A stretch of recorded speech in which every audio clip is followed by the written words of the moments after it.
Good afternoon. My name is John Robertson, and I am assigned to the Operations Division of the Personal Property Activity Headquarters. Today, our training will be centered around in-residence inspection. As an overview, we will cover inspector qualifications, responsibilities, and skills needed to inspect, the equipment and material needed to inspect, the inspection standard and preparation to inspect, performing the inspection, and finally, post-inspection requirements and the inspection flowchart.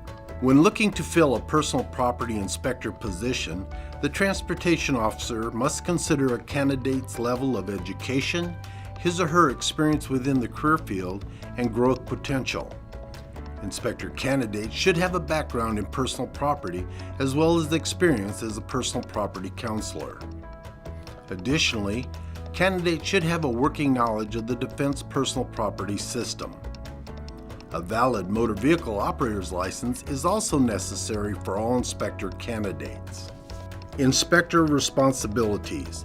At the worksite, inspectors have a responsibility to observe, evaluate, and document TSP performance to ensure compliance with the tender of service, contract specification, and government regulations.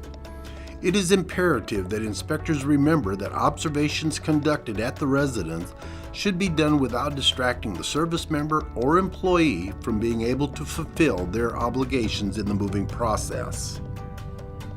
Inspectors should be able to resolve controversial issues that come up involving the rights of the customer or the requirements of the TSP. Additionally, inspectors should be able to advise customers on entitlements associated with questions that may arise during the inspection. As mentioned previously, inspectors will have to prepare reports, relying on their experience and the technical data they have at their disposal. Inspector skills. Inspectors with counseling experience have a clear advantage when dealing with customers and the TSP. They can rely on their personal property counseling background to answer questions and provide clarification when required. Inspectors that are knowledgeable in using DPS to identify their workload and also document inspections are an invaluable asset to the organization. Inspectors need to be able to communicate effectively, both orally and in writing. Effective oral communication is vital because this skill set allows inspectors, customers, and TSP personnel to overcome any miscommunication that may occur. Additionally, inspection observations will require a well-written, comprehensive record for later evaluation. Keep in mind that all recorded information will have an impact on the TSP's best value score.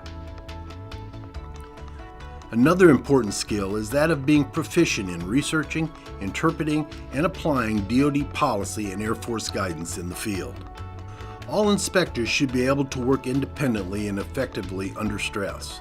They will be called upon at times to arbitrate issues between the customer and the TSP, and they cannot be intimidated by either party. At all times, inspectors must remember that they represent the interest of the DoD, the customer, and the transportation service provider. They must do so without bias. And because of this representation, inspectors will have to exercise the authority with poise when making decisions at the residence, even with individuals of higher rank and grade. Next, we will discuss inspector equipment and the material aids needed in the inspection process. Every organization establishes how inspectors will travel to and from inspection sites. For the most part, inspectors will use government or GSA vehicles for travel within or outside their area of responsibility to conduct inspections. Use of a POV can be authorized with limited reimbursement when approved by the wing commander, provided a travel budget has been established. Inspectors should have in their possession military directives, policy and guidance, regulations, and the tender of service for quick reference in the field.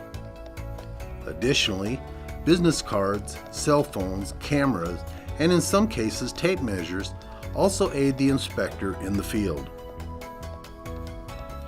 Some material aids, such as badges and name tags, give the inspector instant recognition by the customer and TSP representative. Next, we will discuss the inspection standard and preparation for the inspection. Per Headquarters Air Force A4L mandate, the monthly standard for inspections has been changed to 80% of household goods, unaccompanied baggage, mobile homes, non-temporary storage, and local move shipments within your AOR. Remember, do not sacrifice inspection quality to meet the 80% standard. Additionally, the Air Force has a 25-question telephone inspection questionnaire, which can be used for both inbound and outbound shipments. This questionnaire gives the inspector another tool to use in making sure they gather information from customers on the quality of work performed by the TSP. Preparing for the inspection. Inspectors need to use DPS and/or TOPS analytics to identify a daily workload and possible duration of jobs.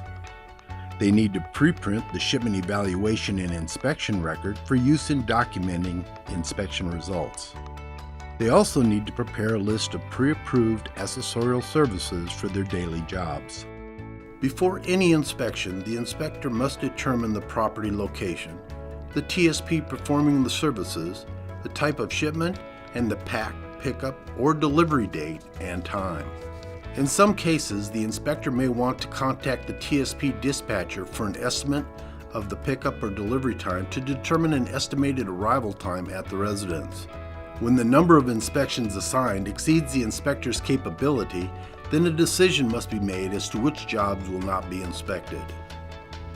Inspections omitted must be the ones that are least urgent or involve the most time expenditure by miles.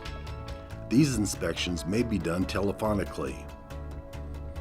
When geographically feasible, blue bark shipments will be given priority. Next, we will discuss the inspection.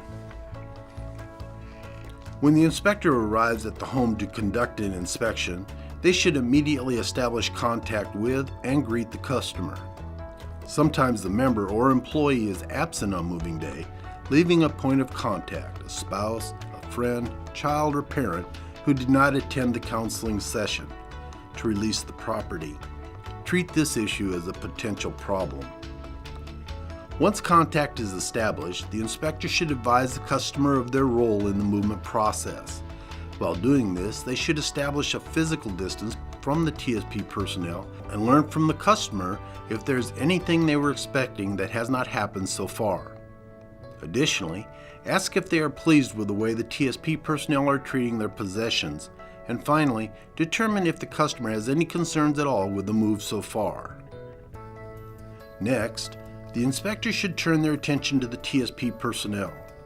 Introduce yourself to the TSP and view the work characteristics of the personnel. Observe them in the work environment to ensure they are performing tasks according to the tender of service. Be prepared to counsel TSPs unfamiliar with DoD requirements, especially during the summer months when TSPs increase the use of summer hire employees. If the TSP has not arrived at the residence when the inspector arrives, please do all you can to make contact with the TSP to determine their ETA and provide the customer with your cell phone number. Inspectors must be tactful. There may be times when the demands of the customer exceed the service agreed to by the TSP and the government. In these situations, you must support the TSP and notify the customer accordingly. Remember, the most difficult problems for the inspector result from the decisions that are based on judgment, not fact. Refusal to create a grandfather clock or denying extra wrapping of furniture items are unpopular decisions. The inspector must make these decisions to protect the government, so having a list of accessorial service pre-approvals are required and will help with decision making. However, no matter what the situation or scenario, entitlements established by law and regulations of the military services concerned cannot be exceeded. However, maximizing service to the customer must always be uppermost in the mind of the inspector. Make sure to explain and reiterate the importance of the customer service survey to the member or employee, and remember to document any tender of service violations observed during the inspection. The next area we will be discussing is post-inspection requirements. These are wrap-up requirements that should be performed at the residence.